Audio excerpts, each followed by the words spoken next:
सभी दोस्तों का बेस्ट स्टडी क्लास पर हार्दिक स्वागत है। दोस्तों आज हम आपके लिए एक विशेष क्लास लाए हैं। यह विशेष class BSc agriculture 5th semester के सभी छात्र छात्राओं के लिए है। इसमें जो प्रश्न हम आपको बताएंगे वह प्रश्न आपकी परीक्षा की दृष्टि से बहुत ही महत्वपूर्ण है, क्योंकि यह प्रश्न आपकी पिछली गत वर्ष की परीक्षाओं में लगातार पूछे जा चुके हैं और यह आने की 100% संभावना रखते हैं। तो समय को नष्ट न करते हुए बढ़ते हैं आज के पहले प्रश्न की ओर।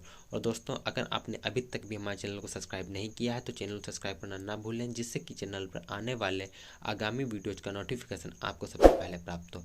साथ में अगर आप इस सब्जेक्ट की पीडीएफ लेना चाहते हैं तो आप हमारे टेलीग्राम चैनल को ज्वाइन कर सकते हैं, जिसकी लिंक आपको डिस्क्रिप्शन बॉक्स में दे दी जाएगी। साथ में आप चाहे चैनल का नाम हमारे आप टेलीग्राम ऐप पर सर्च कर सकते हैं द बेस्ट स्टडी क्लास के नाम से, जो कि आपको चैनल मिल जाएगा, जिसमें आपको बहुत ही पीडीएफ मिल चुकी हैं और रोज़ाना आपको इसमें जानकारी प्राप्त होती है। तो बढ़ते हैं आज के पहले प्रश्न की ओर। और आज का हमारा पहला प्रश्न है द ट्रेडमार्क। आप ट्रेडमार्क से क्या समझते हैं? या व्हाट इज ट्रेडमार्क? ट्रेडमार्क क्या है?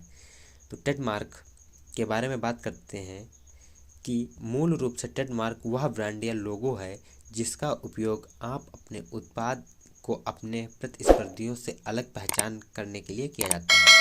ट्रेडमार्क क्या है? तो ट्रेडमार्क मूल रूप से वह ब्रांड या लोगो है जिसका उपयोग आप अपने उत्पाद के अपने प्रतिस्पर्धियों से अलग पहचान करने के लिए किया जाता है, जिससे कि आपकी कोई नकल ना कर पाए। उसके लिए व्यक्ति अपना ब्रांड या लोगो उपस्थित रखता है। ट्रेडमार्क जो ट्रेडमार्क होता है इसका पंजीकरण होता है, जिसके माध्यम से आप अन्य लोगों को अपने पंजीकृत ट्रेडमार्क का उपयोग न करने के लिए प्रतिबंधित करके अपने ब्रांड या लोगों को सुरक्षित कर सकते हैं। जैसे कि आपका जो ट्रेडमार्क होता है, अगर इसकी कोई भी कॉपी करता है तो आप उस पर ट्रेडमार्क एक्ट के तहत आप उस पर केस कर सकते हैं, जिससे कि वह उस व्यक्ति को सज़ा मिलेगी। अगला प्रश्न है कि भौगोलिक संकेत की क्या विशेषता है? यह भौगोलिक संकेत की विशेषताएं क्या हैं? तो बात करते हैं भौगोलिक संकेत उत्पत्ति स्थल के कारण किसी उत्पाद के विशेष गुणों का या पहचान को निरूपित करता है। भौगोलिक संकेत क्या है? वह उत्पत्ति स्थल के कारण किसी उत्पाद के विशेष गुणों या पहचान को निरूपित करने के लिए किया जाता है। उदाहरण के लिए उत्पाद में विशेष स्वाद या सुगंध वाला, जैसे कि बासमती चावल। बासमती क्या है? आप ले लीजिएगा, भौगोलिक संकेत है। डिजाइन वाला होना चाहिए, या पोचमपल्ली इत्र भी हो सकता है। अगला प्रश्न आता है भारत में किसी भौगोलिक संकेत को कैसे संरक्षित किया जा सकता है? यह प्रश्न बहुत ही महत्वपूर्ण है, जिसे आप कहीं पर नोट भी कर सकते हैं कि भारत में किसी भौगोलिक संकेत को कैसे संरक्षित किया जा सकता है। तो भारत में किसी भौगोलिक संकेत को वस्तुओं के भौगोलिक संकेत या पंजीयन एवं संरक्षण अधिनियम 1999 के अंतर्गत पंजीकरण द्वारा सबसे अच्छी तरह से संरक्षित किया जा सकता है। किस प्रकार से?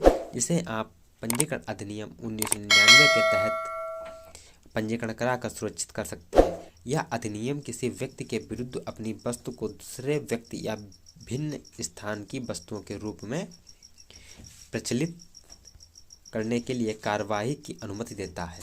अगर कोई व्यक्ति आपके पंजीकरण के अलावा अगर आपकी वस्तु का उपयोग करता है अपनी वस्तु के रूप में, तो आप उस पर कार्रवाई कर सकते हैं। बात करते हैं भारत में भौगोलिक संकेतकों के संरक्षण हेतु क्या कानून है?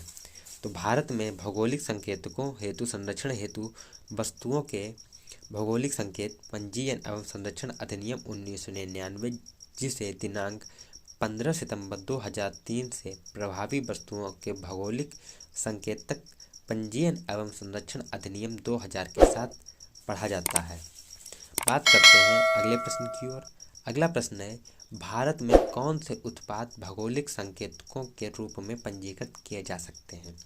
यह भी दोस्तों प्रश्न बहुत ही महत्वपूर्ण है, जिसे आप कहीं पर नोट करना चाहें तो नोट कर सकते हैं। अन्यथा आप इस सब्जेक्ट की पीडीएफ लेना चाहें तो आप हमारे टेलीग्राम चैनल को ज्वाइन कर सकते हैं, जिसकी लिंक आपको डिस्क्रिप्शन बॉक्स में दे दी जाएगी। और दोस्तों अगर आप हमारे चैनल पर नए हैं तो चैनल सब्सक्राइब करना ना भूलें, जिससे कि चैनल पर आने वाले सभी प्रकार के वीडियोज़ का आपको नोटिफिकेशन सबसे पहले प्राप्त हो। तो बात कर रहे थे कि भारत में कौन से उत्पाद भौगोलिक संकेतकों के रूप में पंजीकृत किए जा सकते हैं। तो वो उत्पाद कृषि आधारित हों या प्राकृतिक या निर्मित वस्तुएं भौगोलिक संकेतकों के रूप में पंजीकृत की जा सकती हैं। निर्मित वस्तुओं में हस्तकला तथा खाद्य सामग्री एक शामिल है, जैसे कि असम की टी, असम की चाय, जिसे पंजीकरण मिला है, जिसे जीआई टैग एक तरीके से बोला जाए।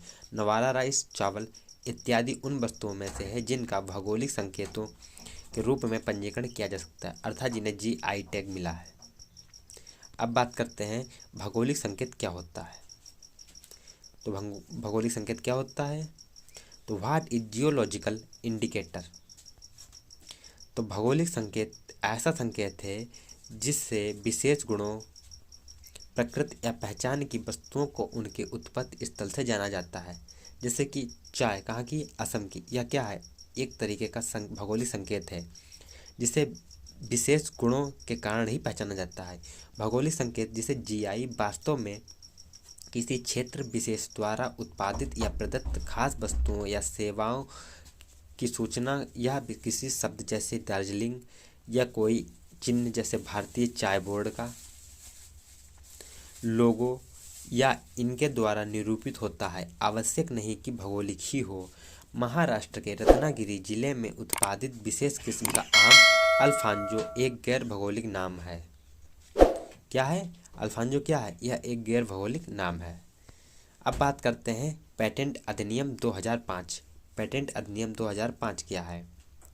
यह प्रश्न दोस्तों बहुत ही महत्वपूर्ण है आपकी परीक्षा की दृष्टि से। तो भारतवर्ष में पेटेंट अधिनियम का इतिहास की कहानी भारतवर्ष में स्वतंत्रता से काफ़ी पुरानी है, अर्थात यह पेटेंट जो एक्ट है यह बहुत ही पुराना है।